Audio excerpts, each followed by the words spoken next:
My husband, Tom, was reborn and returned to the age of 17. In the principal's office, he stood up for his so-called white moonlight, the girl who had bullied me in high school. Holding her in his arms, he roared in fury, as if acting out some tragic love drama. Call the police. Check the surveillance footage. This time, I will expose your true face in front of everyone. I was also reborn. On my way here, I had already called the police for you. No need to thank me. That idiot was in the restroom of the academic building. Madison hummed a tune as she pressed a cigarette, but against my fingertip, the sound of running water masking her cruelty. Isabella, I'm warning you. Don't think that just because Mrs. Warren likes you, you can get close to Logan. She sneered, her eyes filled with contempt. You're nothing more than a stray dog. The Warren family picked up out of pity. Madison was my sister-in-law. She was the adopted daughter of my mother-in-law, Mrs. Warren, the Aunt Warren she was referring to, who had taken her in from an orphanage. Mrs. Warren had spent her life devoted to charity, sponsoring many underprivileged children who had no access to education. I was one of them. At the high school opening ceremony, I was chosen to give a speech because I ranked first in the entrance exam, sitting in the front row. As a board member of the school, Mrs. Warren immediately recognized me. She was overjoyed and asked me to tutor her son, my classmate Tom. I agreed, thinking it was just an ordinary favor. But Madison, who had been secretly in love with Tom for years, clearly didn't see it that way. She started bullying me, slapping me, tearing my homework, stuffing razor blades into my desk, pouring lime powder into my water cup, and even leading a group of delinquents to follow me. After school, in my past life, I endured it all because I didn't want to make things difficult for Mrs. Warren. But before she died, she told me something she had always known. From the very beginning, she had stood above it all, watching as I struggled in the abyss. She saw everything I suffered as a necessary trial to make me the perfect daughter-in-law. She said she was pleased with the result because, just as she had envisioned, I had turned out to be loyal, capable, and patient like a well-trained dog. She had not wasted her efforts. After all, when I became the top science student in the province, she had forcibly arranged my engagement to Tom. Are you mute? Speak. Madison suddenly flew into a rage and slapped me across the face. The pain snapped me back to reality. I suddenly realized this wasn't another nightmare. This was a rebirth, a real chance to change everything. My fingers trembled uncontrollably at the thought. Madison reached to grab my hair, but I seized her wrist in an instant. You're sure no one will come here? I asked. Of course. Madison smirked smugly. I had my people block the stairways. No teacher will be passing by. Good. That's perfect. I twisted her wrist as she let out a sharp pain scream. I dragged her into a stall and shoved her face into the toilet. Madison struggled desperately under my grip, but it didn't shake me in the slightest. After all, I grew up in a poor mountain village. Cutting firewood and gathering grass was nothing to me. Strength medicine, pampered her whole life, was no match for me. I yanked her up by her long hair and smiled. How's the toilet water taste? Madison's lips quivered. Her mascara was smudged into a mess. She opened her mouth, trying to scream. I shoved her back in. This time I held her down longer. When I finally let go, she was much quieter. She didn't dare to cry out anymore, only sobbed in pitiful whimpers. I'm going to report you. You bullied me. Isabella, just wait to be expelled. I sneered. Be my guest. I dragged Madison out of the stall by her hair. Go ahead and report me. But remember, so long as I'm in this school, every single day will be like this for you. Don't ever think you'll have it easy. These were the exact words Madison had said to me in my past life. Now, I was returning them all. Madison ran off crying. I knew she was going to tattle. Compared to a penniless scholarship student like me, the daughter of the G family could easily pull strings. I didn't care. I returned to the stall.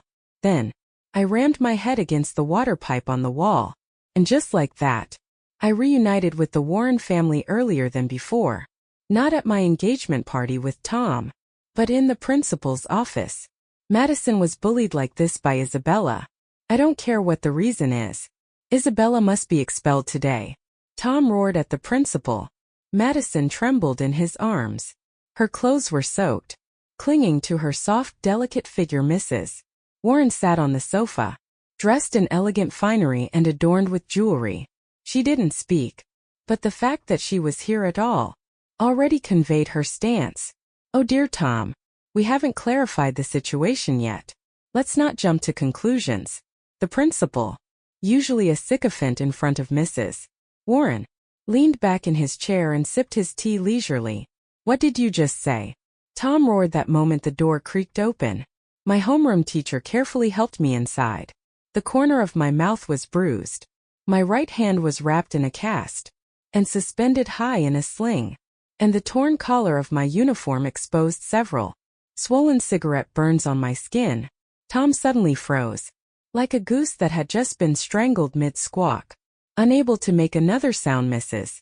Warren's face was filled with shock, while Madison nearly jumped out of Tom's arms. I turned to Mrs. Warren, first nodding slightly. Mrs. Warren, I'm sorry we have to meet under these circumstances. What happened? She asked, stepping forward and grasping my uninjured hand, her expression filled with concern. Tell me the truth, dear. What's going on? I bit my lip, hesitating as if debating whether to speak. Mrs. Warren's tone became firmer. Isabella, be honest with me. I lifted a finger and pointed directly at Madison. Madison shrieked. She's lying, she hit me. Aunt Warren, look at my clothes. They're soaked. I remained calm, my voice steady. After school, Madison dragged me into the restroom and had her people block the stairways so no one could pass. Then she tore my clothes, burned me with a cigarette, and called me a whore. I glanced at my ruined uniform, the cigarette burns still fresh on my skin. I never laid a hand on her. My clothes got wet because she shoved me into a broken water pipe, causing it to burst. Madison lunged at me, screeching, You're lying. You broke your own arm just to frame me. I didn't respond. My gaze fell on the pocket of her wet uniform. The fabric had turned nearly transparent, revealing the bright red cigarette pack and lighter inside. Mrs. Warren's expression darkened. Without hesitation, she stepped forward, reached into Madison's pocket, and yanked out the cigarette pack and lighter. The red pack landed on the floor with a crisp sound. A clear and mocking accusation. Still want to lie? Mrs. Warren's voice was ice cold. Are you saying Isabella burned herself just to set you up? Before Madison could react, Mrs. Warren slapped her across the face. Apologize to Isabella. Mrs. Warren had always been a refined woman who valued etiquette and grace. She had never believed in using violence. Only the uncultured resorted to such things. And yet here she was striking Madison herself. Madison was stunned. She clutched her face, her eyes brimming with disbelief. Aunt Warren, you actually hit me. For Isabella. She turned and buried her face into Tom's chest, wailing uncontrollably. Tom lifted his head, looking at Mrs. Warren with visible disappointment. Mom, I know you like Isabella, but Madison is our family. How could you slap her over Isabella's one-sided accusation? His voice trembled with emotion as he held Madison protectively, his expression resembling that of a tragic hero in an outdated melodrama. Call the police. Check the surveillance footage, Tom declared, his eyes burning with hatred as he glanced at me. This time, I will expose your true face in front of everyone. My heart pounded violently. That look, after being married to him for so many years. I didn't need any further proof. Just one glance told me the truth. Tom had also been reborn perfect. A slow smile curled on my lips. Justice should be served to the right person. After all, the pain Tom inflicted on me in my past life, shouldn't he be the one to repay it? Right on cue, a knock sounded at the door. Without sparing another glance at the so-called star-crossed lovers on the floor, I stepped forward and opened it for the police. I already called them on my way here. No need to thank me, dumbass.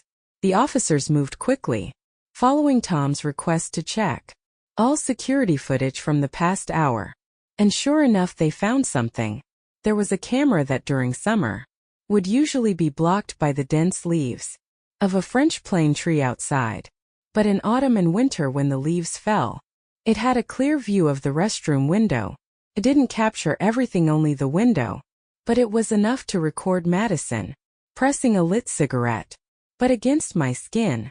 Unfortunately for her, the rest of the scene was invisible. Additionally, because Madison and I were of similar height, and the restroom floor was soaked from the broken pipe, all footprints were smudged beyond recognition. The forensic team could only conclude that a fight had taken place, but couldn't determine who had attacked whom. However, the police did find something else: traces of Madison's fingerprints and saliva on the cigarette butts, discarded on the floor. Meanwhile, the group of delinquent girls Madison had stationed at the stairway had also been caught on the security footage. Their nerves weren't strong enough to withstand police questioning. After just a few probing remarks, they spilled everything. And not just about today. They also exposed Madison's long history of bullying. I wasn't the first girl she had targeted. Any girl who got too close to Tom had suffered under her hands. One girl, a quiet, introverted classmate of Tom's, had only been teased by him once. Just a passing joke about her chest size. Madison had taken that as a personal offense. She had arranged for a group of thugs to assault the girl. The poor girl had attempted suicide multiple times. She had dropped out of school and was now receiving psychiatric treatment at home. Madison couldn't accept the way things were unfolding. Tom shoved everyone aside and rushed to the screen, frantically replaying the surveillance footage over and over. How could this be? How could it be so coincidental? His voice trembled with disbelief. You all must have tampered with it. The officer he had pushed aside frowned. Young man, watch your words. From the moment we arrived, we haven't even spoken to the person who made the report. Explain to me, how exactly did we tamper with anything? Madison had no answer. She buried her head in her arms and broke down into uncontrollable sobs. I stood at the back of the crowd, cold and indifferent, watching the whole spectacle unfold, as if it had nothing to do with me. The secret of the camera was something I had discovered in my past life, when I donated money to renovate the school. As an outstanding alumnus, back then I hadn't wanted to contribute to a place filled with painful memories, but Madison knew exactly how to make me suffer. So she convinced Mrs. Warren and Tom, along with the entire Warren family, to pressure me into doing it. And so you see, everything in life follows a certain cycle. Justice may be delayed, but it is never denied. Tom was completely dazed. Within an hour, the girl he had worshipped all his life, his so-called white moonlight, had been utterly destroyed right before his eyes. His entire world was crumbling. He crouched on the floor, gripping his hair in despair. How could this be? This isn't how it was supposed to be. Suddenly, he lifted his head. His bloodshot eyes locked onto me. It was you. You did this, didn't you? He shouted in rage. I raised a brow and looked at him coldly. What exactly did I do?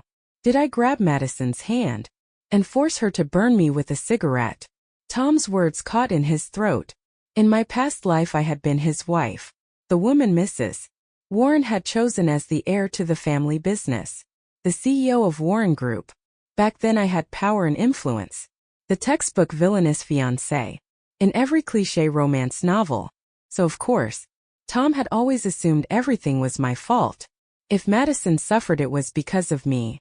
I was a cruel and calculating woman who would stop at nothing to get my way. If Madison hurt others, it was still because of me. I was jealous of her purity and beauty, so I must have set her up. But now I had nothing.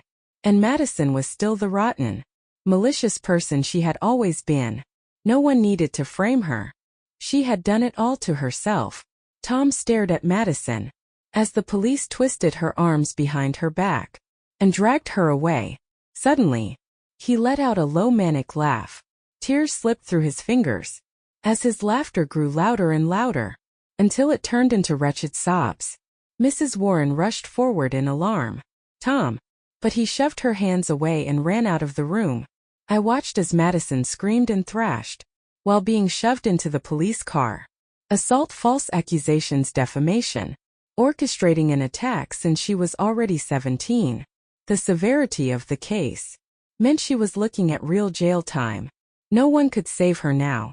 My injury was classified as a second-degree fracture, meaning I had sustained moderate bodily harm. If I chose to press charges, the Warren family would have to pay at least $200,000 in compensation. Mrs. Warren offered me a deal. "I'll give you $1 million, she said, as long as you sign a letter of leniency and agree to drop the charges against Madison." I sneered. $1 million. I scoffed. I'd pay $1 million of my own money if it meant making sure Madison rotted behind bars. Watching a guilty person get what they deserved was far more satisfying than any amount of money. Mrs. Warren's face darkened. "Isabella," she said coldly, "how did you become like this? I'm very disappointed in you." I let out a dry laugh as if I gave a damn. I knew exactly the kind of person Mrs. Warren was. She wouldn't just let this go. No, she would make sure I paid for rejecting her offer. And sure enough, the very next day, my homeroom teacher called. "Isabella, I need to inform you that your financial aid has been revoked."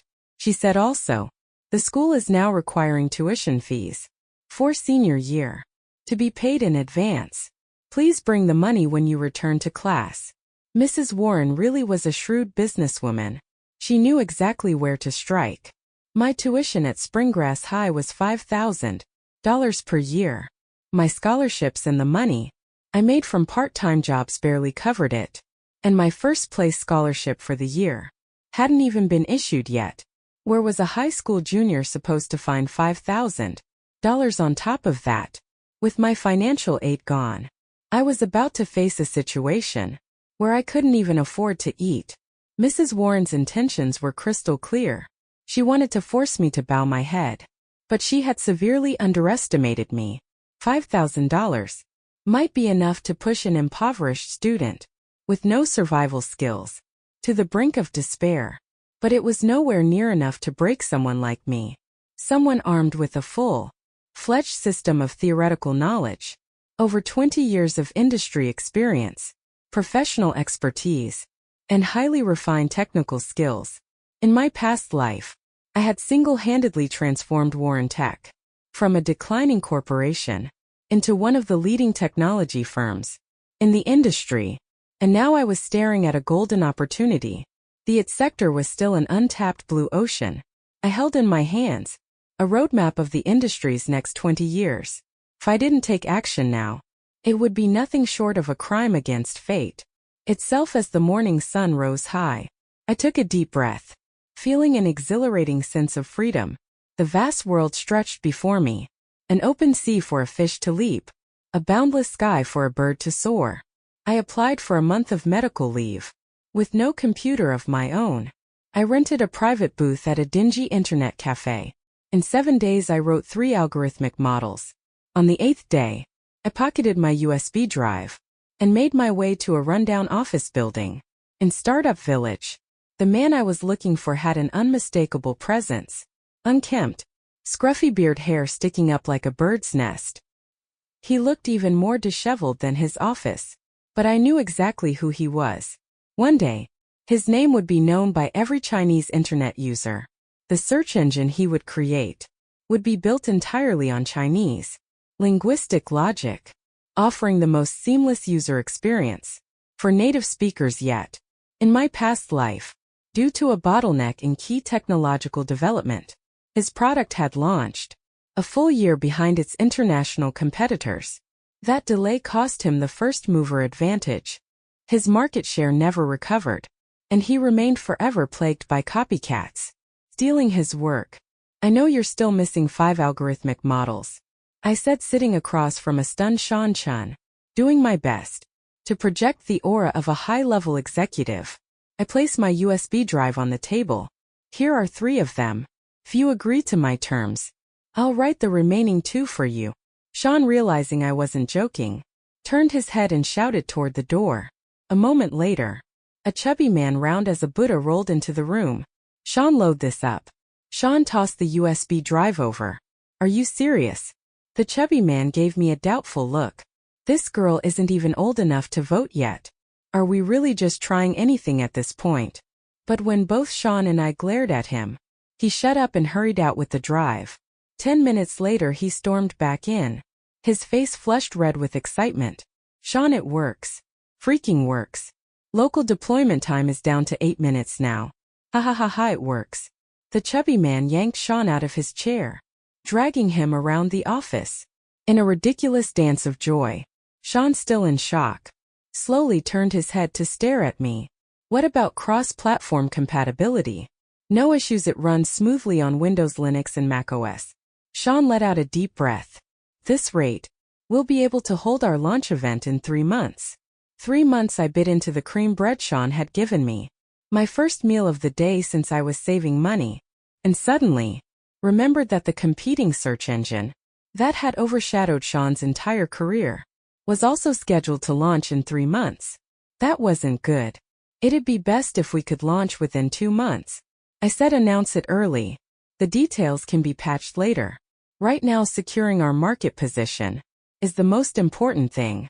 I swallowed my bite of bread and added, if you don't have enough people I can help. The chubby man beamed.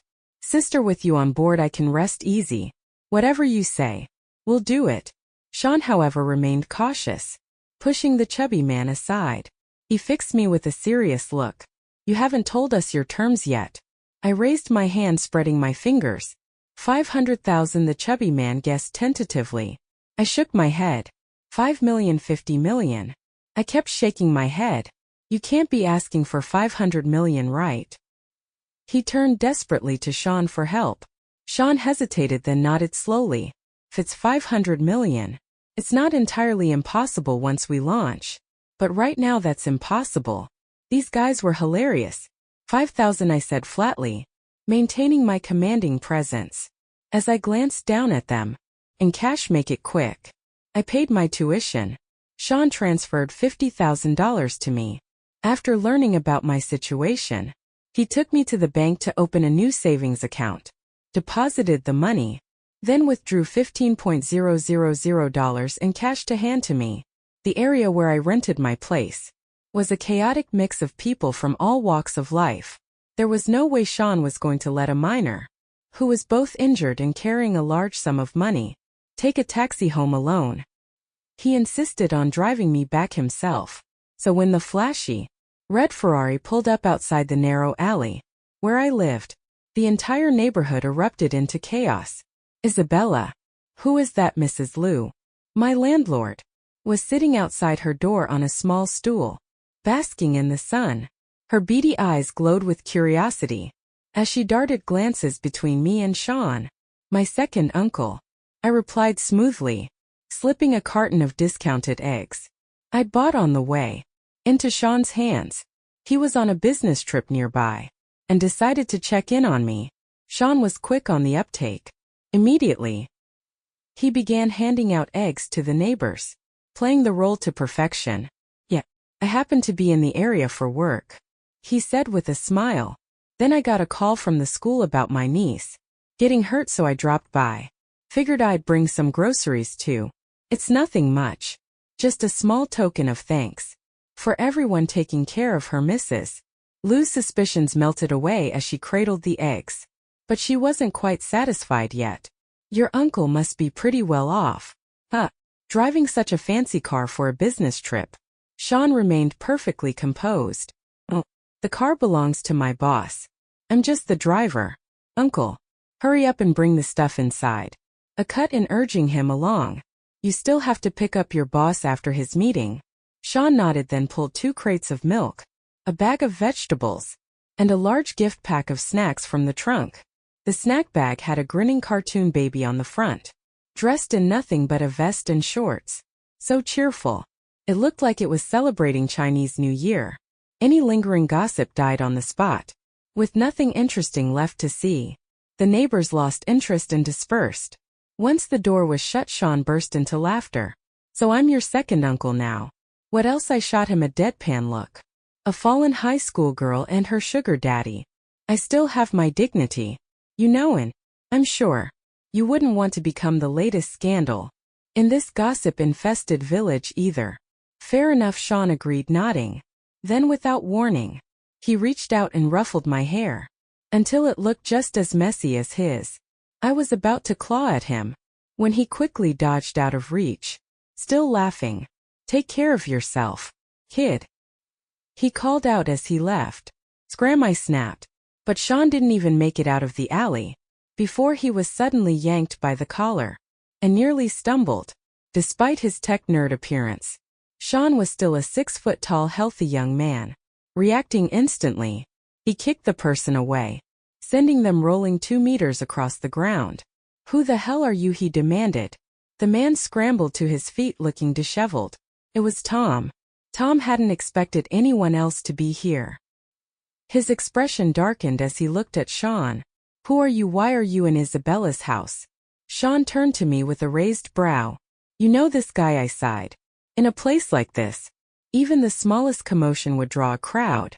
People were already gathering, whispering about my relationship with Tom. How annoying. Yeah, I said simply.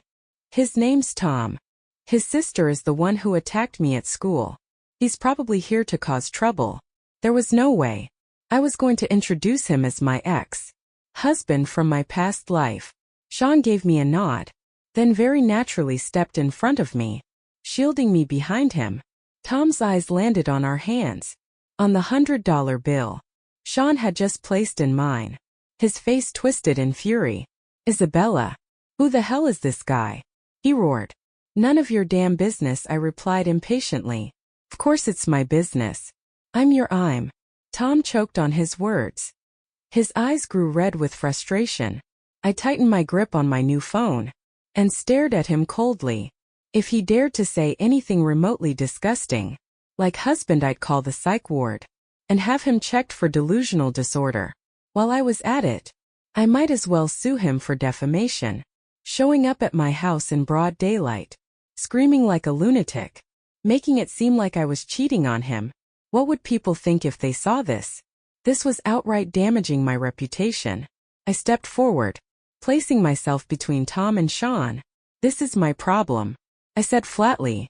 No need to involve anyone else. If Tom suddenly lost it and attacked, Sean might get hurt. Tom stared at me and Sean, his expression growing darker and darker. His fury boiled over. He reached out trying to grab me, but Sean was faster. Sean blocked Tom's arm with a quick sidestep and shoved him backward, making him stumble against the wall. You're asking who I am? Sean lifted his chin proudly. I'm Isabella's second uncle. Fine, I silently stepped aside, giving the stage to my second uncle. What's your problem, kid? Sean crossed his arms, looking at Tom with exaggerated disdain. Your little sister beat my niece to this state, and we haven't even gone after you for it. And now you're throwing a tantrum at our doorstep. Tom clenched his fists. No, this is between me and Isabella. Let her come out and talk. Oh, you want Isabella to come out? Sean dramatically raised my injured arm, still wrapped in a cast, and displayed it for the onlookers. Come take a look, everyone. Look at what they did to my niece. I realized something. Sean had a real talent for stirring up drama. A crowd quickly gathered. Whoa, she's in a cast. That's a fracture, right? A kid this young and already so vicious. What kind of upbringing did this family have exactly? If they had any proper discipline, would his sister go around beating people up? And now he's here to intimidate the victim's family. What a little punk. I recognize that uniform. He's from Springgrass High. We should report him to the school tomorrow. Tom's face turned pale, then red, then pale again. He clenched his teeth, glaring at Sean. I don't believe it, he said coldly. Isabella is an orphan. Where the hell did she get an uncle? I scoffed, crossing my arms. What do you mean by that? Just because I'm an orphan, my entire family has to be dead. Tom opened his mouth but couldn't say a word. His face turned a deep shade of red. He knew the truth. In my past life, my parents had no living relatives. When they died, I had no legal guardian. That was one of the reasons the Warren family had been able to manipulate me so easily. Tom, having been reborn like me, naturally knew this too. But at this point in time, there was no logical reason for him to know. So even though he knew everything, he couldn't say a word. Sean, meanwhile, played his role to perfection. Even beggars under a bridge have a few relatives, he said indignantly. Why can't I be Isabella's uncle? Can't you wish someone well for once? Tom clenched his fists. I don't believe it. Oh, and what does that have to do with us? Sean sneered. Who asked for your opinion? Then, as if suddenly enlightened, he said, I see now, judging by how dumb you look. I bet your family tree is pretty thin. You probably don't even know what a second uncle is. He dug into his pocket, pulled out $2 and waved them in front of Tom's face. Here, take this. Go ride the kitty, coin-operated car at the convenience store. And come back when you understand how family trees work. I snorted, unable to hold back a laugh. Sean really had a talent for pissing people off. And it was working. Tom was practically shaking with rage. His eyes turned bloodshot as he stared at me. Isabella, my mom paid for your education. She did you a favor. And now you're just standing there while this guy humiliates me. I raised an eyebrow. Wow, Tom, that's all it takes for you to lose it. I took a step closer, my voice turning ice cold. Where was this righteous anger? When your sister bullied me. When your mother treated me like her pawn. You knew neither of us wanted this marriage. But you also knew you were nothing without me. You clung to me to maintain your image as CEO of Warren Tech. You refused to divorce me. But at the same time, you acted like you were the one suffering the most. You crushed me, humiliated me, and turned my life into a living hell. My talent became my chains, and my suffering meant nothing to you. I met his gaze, my voice calm. So now it's your turn. Tom's eyes filled with tears. He whispered, so this is revenge. Then, since you already know, I said coldly, get lost, you're right. Your mother paid for my education, and I should be grateful. I turned and walked inside. When I came back, I was holding an envelope with exactly $13,000. Inside, Mrs. Warren sponsored my education for 3 years, I said. 2 years of tuition plus $1,000 a year in aid. It's all here. I shoved the envelope into his hands. Take it and get out. From now on I owe you nothing. And I don't ever want to see you again. Tom stood frozen in place. I didn't wait for him to respond. I turned my back and shut the door. I spent the next month recovering and finishing the last 2 algorithmic models for Sean. When I finally returned to school, the doctor said my arm was healing well, as long as I was careful and avoided heavy lifting for a year. There wouldn't be any long-term effects. Meanwhile, Madison was still attending school. This was no surprise. The case was still under public prosecution. Mrs. Warren had likely arranged for Madison to be released on bail. However, Tom's seat remained empty. As I stepped into the classroom, the previously noisy room fell into a brief silence.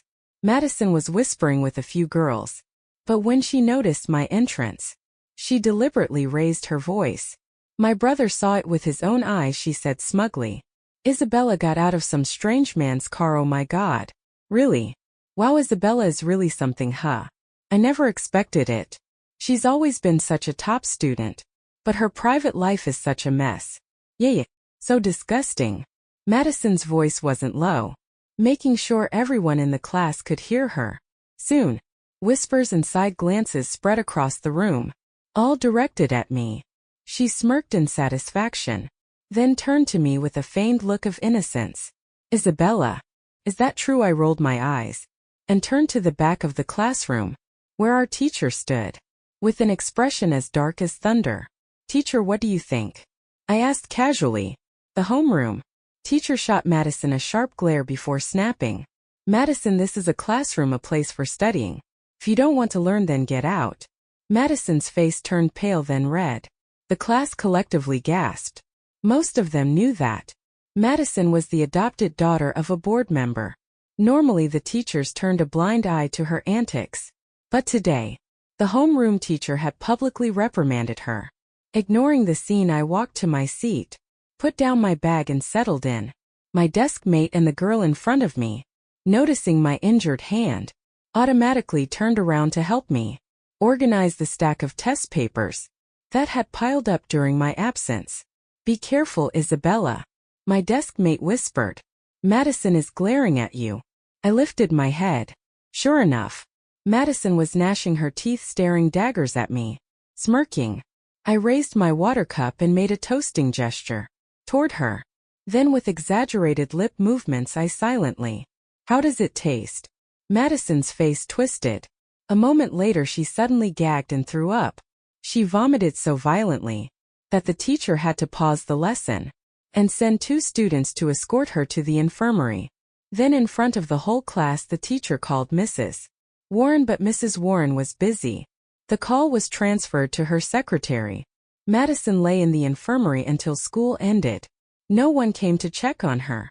The big brother, who had once defended her so passionately, and the adoptive mother, who had once shielded her from everything, had both disappeared overnight. Naturally the class was full of whispers. I calmly sipped my water, a faint smirk tugging at my lips. From the looks of it, Mrs. Warren's patience for her troublesome adopted daughter was finally running thin. After all, back in the principal's office, Tom and Madison had clung to each other so blatantly that even an idiot could see. Their relationship was far from normal. Sibling affection. Mrs. Warren valued Tom more than anything. She would never allow even the slightest hint of scandal to taint his reputation, even if they weren't biologically related. The optics were still disastrous. Of course, outsiders didn't know the full story. All they saw was that Madison had fallen from favor. That afternoon, I picked up my registration form for the National Academic Competition from the teacher's office. On my way back, I overheard the same girls who had been gossiping with Madison earlier, now huddled at the back door, whispering amongst themselves. So it's true, Madison was actually, with her brother. It has to be. Think about it. Why did she go after every girl who got close to Tom? The leader of the group, a girl with shiny lip gloss, glanced around to make sure Madison wasn't in the room, then excitedly leaned in. You guys don't know, do you? My aunt works at the police station. She said Madison is definitely going to jail. What? The group gasped. Tell us more. You remember last year that girl from class 4? Choi Ping Ping. The one who almost jumped off the building. Yeah, well. The girl lowered her voice, her eyes gleaming with excitement. Turns out Madison was the one who hired people to, do something to her. The air grew thick with unease. My aunt said that this time, there's no way Madison can escape. Even juvenile law won't be able to save her. You're making this up. A sharp scream cut through the classroom. Madison had just entered. She lunged forward and slapped the girl across the face. The girl staggered back, clutching her cheek in disbelief. What the hell, Madison? The others immediately sprang up in outrage. Yeah, just because you did something wrong doesn't mean you can hit people for talking about it. Madison, you're disgusting. Who do you think you are? You're nothing. Stop acting like you're special. A chorus of furious voices surrounded Madison. Her body trembled with rage, but she couldn't say a word. She lunged at them, attempting to fight, but she was outnumbered. Within moments, she was dragged by her hair and pulled toward the restroom. As she was hauled away, students pointed and laughed, some even taking out their phones. No one stepped in to help her. Her cries of humiliation echoed through the hallway, loud enough to be heard from 2 classrooms away. I wasn't interested in the commotion and turned away. Returning to my seat, the queen of the hyenas had been gravely wounded, and now her former pack would turn on her, tearing her apart. Without Mrs. Warren's protection, Madison was nothing. Naturally, she would become the fresh prey that her former lackeys feasted upon. You reap what you sow. There is nothing new under the sun. 2 weeks later, I went to the hospital to have the cast removed from my right hand. 5 days after that, I represented my school in the state mathematics competitions, indoor selection. Unsurprisingly, I took first place. After the state competition ended, I went straight to the launch event for the new search engine, holding my championship trophy in hand. Sean's search engine was still called GG. Just like in my past life, to know what you know and to admit what you do not know. That is true knowledge. Sean had even shaved. and styled his hair for the occasion. He stood on stage gripping the microphone, though visibly nervous. His eyes burned with passion. "I hope that every person in it will uphold this belief," he declared. "Stay grounded. Never forget your original purpose." Thunderous applause erupted from the audience. My seat was in the front row, with a nameplate in front of me that read, "Technical Consultant." This point in time, the world still adored the concept of a genius girl. Journalists snapped photos of me, and before long, my name was making rounds on the internet. Naturally, the media soon dug up my past entanglements with the Warren family. That included my lawsuit against Madison, which had been repeatedly delayed due to Mrs. Warren's influence. Winning the state math competition put me in the spotlight, a struggling scholarship student, turning against her wealthy benefactor. Perfect scandal. The Warren family's arrogant and dismissive attitude toward the situation only made things worse, and with the added bonus of a juicy, high society scandal, complete with betrayal, backstabbing, and twisted family drama, public discourse around me exploded. Ironically, Gigi benefited from the attention, gaining even more traction. I didn't mind. After all, Sean had already given me company shares. The more buzz Gigi generated, the more money went into my pocket. I had no reason to turn down free publicity. When it came to youth education, Sean was as stubborn as an overprotective father. He went as far as filing a request with the police department to become my temporary legal guardian. Then he personally rejected all interview requests and invitations on my behalf. Even when I had to appear in court against Madison, he accompanied me. His protective instincts were almost ridiculous, hovering around me like a mother hen, shielding her chick. Both the chubby guy from our team and I agreed that Sean was probably enjoying his second uncle role a little too much, but Sean refused to admit it. On another note, Mrs. Warren never showed up in court. Tom Reborn, and knowing the future, had advised her to invest heavily in the international search engine company that had originally beaten Sean to the market. In my past life, she poured nearly all of Warren Tech's liquid assets into acquiring stocks, but this time Gigi had launched first. With no early advantage, the foreign competitor, stocks plummeted to the price of scrap paper. Mrs. Warren now faced the looming threat of bankruptcy. She had far bigger problems than Madison. The court had to appoint a lawyer for Madison since Mrs. Warren wouldn't pay for one. In the end, Madison was sentenced to 6 years in prison. The overwhelming media coverage had amplified the severity of the case. The judge had handed down the harshest possible sentence for her charges. The moment the gavel struck, the girl sitting beside me in the plaintiff's seat let out a quiet sob. She slowly removed her cap and face mask, then threw herself into my arms, crying uncontrollably. I held Cho Ping Ping, the once curvaceous girl who was now frail and skeletal, gently patting her back in comfort. Looking up, I spotted a grayish-white sparrow, perched by the high ventilation window of the corridor. It tilted its tiny head at us, then flapped its wings and soared into the open sky. A rare clear day in the midst of a bitter winter.